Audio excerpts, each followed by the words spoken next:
আপনার বাচ্চা কাছে অনেকে আছে না মোবাইলের মধ্যে অ্যাডিক্টেড, আপনি যে বড় ভুলটা করেন, একবারে কি করেন যে মোবাইলটা কেড়ে নিলাম, ঠিক আছে, নিয়ে কি করলেন যে তুই তোর মতো থাক, ওকে তো একলাই দূরের মতো বানাই ফেললেন, সে ডিপ্রেশনের মধ্যে চলে যাবে। তাহলে ভাই বুদ্ধিটা কি বুদ্ধি আছে? বুদ্ধিটা হচ্ছে আপনার বাচ্চাকে আপনি যখন বুঝছেন যে এরকম, তখন তাকে হচ্ছে যে বড় স্ক্রিন বা বাসায় টেলিভিশন কম্পিউটার ওপেন স্পেসে রেখে সেইখানে তার সাথে একসাথে থাকেন, একসাথে গল্প করেন, একসাথে খোলামেলা প্রত্যেকের সাথে প্রত্যেকের আন্ডারস্ট্যান্ডিং ভালো হবে, দেখবেন আস্তে আস্তে নেশাটা কাটবে। এই যে ডিভাইসটা যে আপনি ওদেরকে দেবেন, এইটা আপনি এমন একটা সিস্টেম করেন যেই সময় ওরা সবচেয়ে একা থাকে সেই সময় তারা যাতে ব্যবহার করে। বলছে কেন? বলছে দিনে সবাই মিলে ফ্যামিলি সবাই পরিবারের একসাথে থাকলে কিভাবে করবে, তাহলে কি করা যায়? বলে যে রাতের বেলা রেট কমায় দেন।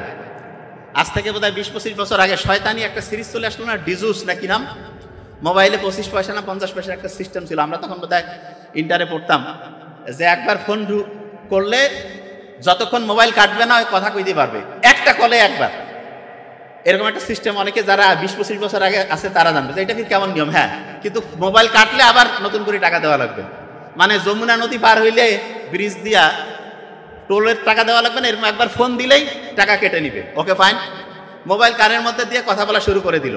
বলছে ঠিক আছে, 1 ঘন্টা 2 ঘন্টা 3 ঘন্টা মোবাইল কানেই রাখে, চার্জ শেষ হয়ে যায়, তারপর আবার চালু করে। তো সবাই মনে করতেছে কোম্পানি তো খুব ভালো কাজ করতেছে, কোম্পানি বলতেছে আমরা সবাইকে একসাথে যোগ করতেছি, কানেক্ট করতেছি। হ্যাঁ, ভালো কাজ করা যায়, কিন্তু খারাপটা কিভাবে হয়েছে সেটা দেখেন।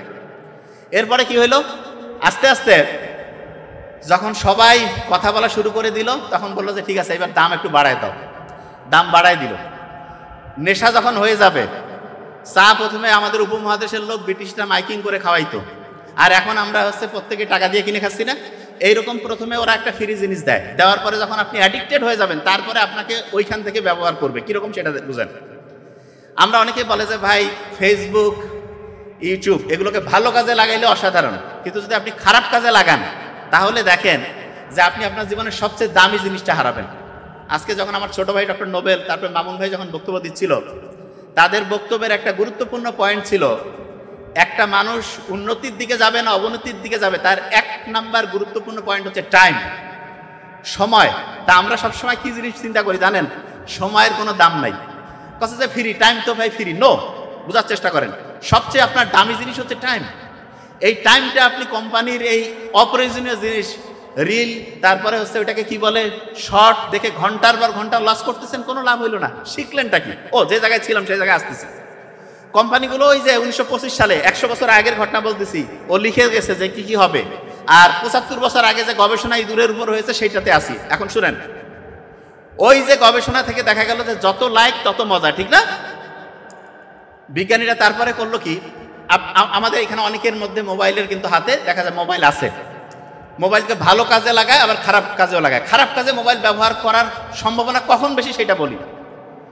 আপনি যখন একা থাকবেন শয়তান এসে ধরবে, এই জন্য নামাজ জামাতবদ্ধ পড়তে একসাথে সবাইকে সাথে নিয়ে উৎসাহিত করছে, কারণ একসাথে ভালো কাজগুলো তুলনামূলক বেশি হয়, খারাপ কাজগুলো তুলনামূলক কম হয়। এবং দেখবেন যে আল্লাহ কিন্তু জানে যে রাতের বেলা খারাপ কাজ হওয়ার সম্ভাবনা বেশি।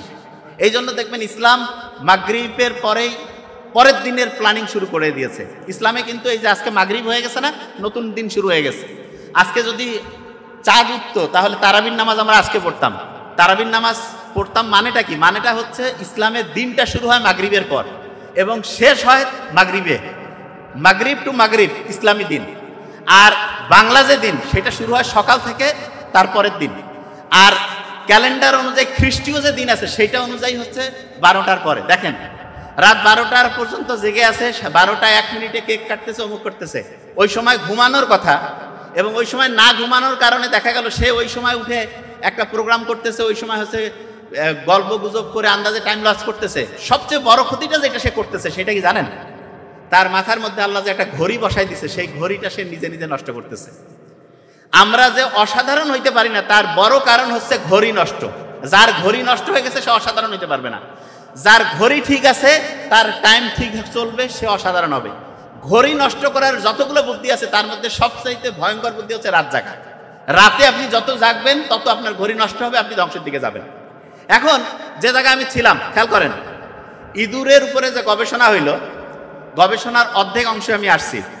তারপরে কি হইল, বিজ্ঞানীরা দেখলো যে আচ্ছা আমরা এখন হচ্ছে ওই লিভার যে আছে, যেই জায়গায় টাচ করলে মজা লাগে, টাচ করলে মজা লাগে, সেই জায়গাটা থেকে তাকে আমি ওই লিভারটায় উঠাই দিব।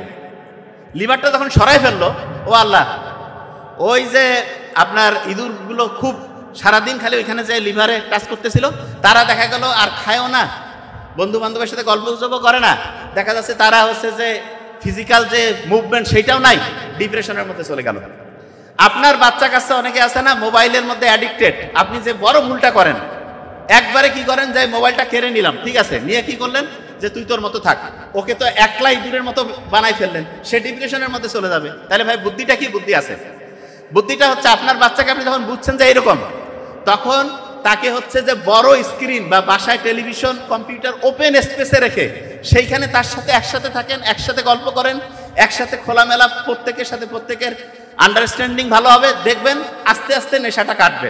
একটা জিনিস বলি, মাথায় ঢুকবে প্রত্যেকের, এই যে বর্তমান সময়ে খাওয়া দাওয়া নিয়ে কিন্তু অত সমস্যা নাই, যত হাই সোসাইটিতে আপনি যাবেন তত বড় সমস্যা হচ্ছে মেন্টাল প্রবলেম, সাইকোলজিক্যাল প্রবলেম। তা এই যে প্রবলেমগুলো যে আসতেছে, এগুলো কিন্তু আল্লাহ জানে। এই জন্য আল্লাহ বলেই দিয়েছে, অশ্লীলতার নিকটবর্তী হইও না। অশ্লীলতার নিকটবর্তী হইও না মানেটা কি? মানে হচ্ছে যেখানে সামান্যতম অশ্লীলতার সুযোগ আছে, কাছাকাছি যাইও না, গেলে শয়তান তোমাকে ওই জালের মধ্যে ঢুকাই ফেলবে। এক্সাম্পল দিই, তাহলে বুঝতে পারবেন। আপনি এই মহাকাশ আছে না, এখানে এমন কিছু মনে করেন যে নক্ষত্রের মতো, আমি বুঝার জন্য বলতেছি, এমন কিছু শক্তিশালী জিনিস আছে। আচ্ছা, এটা মহাকাশের চেয়ে সহজ এক্সাম্পল দিই। ধরেন যে নদীতে পানি চলতেছে না, অনেকে কয় না পানির পাকের মধ্যে যদি পড়ে যায় একদম টেনে নিবে। নদীর যে স্রোতের মধ্যে যে পাক থাকে, বলে না যে ভাই খুব পানি আছে, পানিতে পাক আছে, সেখানে যা গেলে দেখা যাবে পানির মধ্যে যে ঘূর্ণন চলতেছে সেইখানে একদমকে একদম ডুবাই নিবে। তখন আমরা কি করি, যে ওর কাছাকাছি যাওয়া যাবে না। ঠিক তেমনি করে আপনি যদি সামান্যতম অশ্লীলতার কাছাকাছি যান, ওইটা হচ্ছে একটা শয়তানের পাক, সেইখানে আপনাকে ডুবাই নিয়ে আস্তে আস্তে সে ধ্বংস করে, তারপরে ওইখান থেকে আপনি শেষ হয়ে যাবেন।